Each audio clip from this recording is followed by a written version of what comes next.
আসসালামু আলাইকুম, সবাই কেমন আছেন?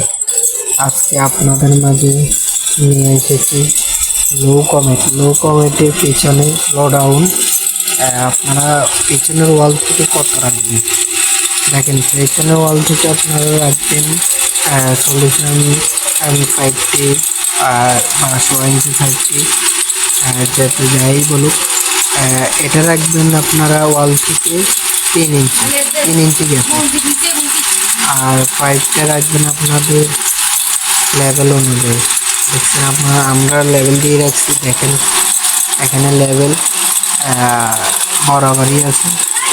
এদিকে এদিক যেন দেখা না হয়, দেখা হলো সমস্যা আছে আর কি, একটু লো ডাউনটা দেখা দেখা যাবে। তো আপনারা ওইভাবে রাখবেন যেভাবে কাজটা সুন্দর হয়।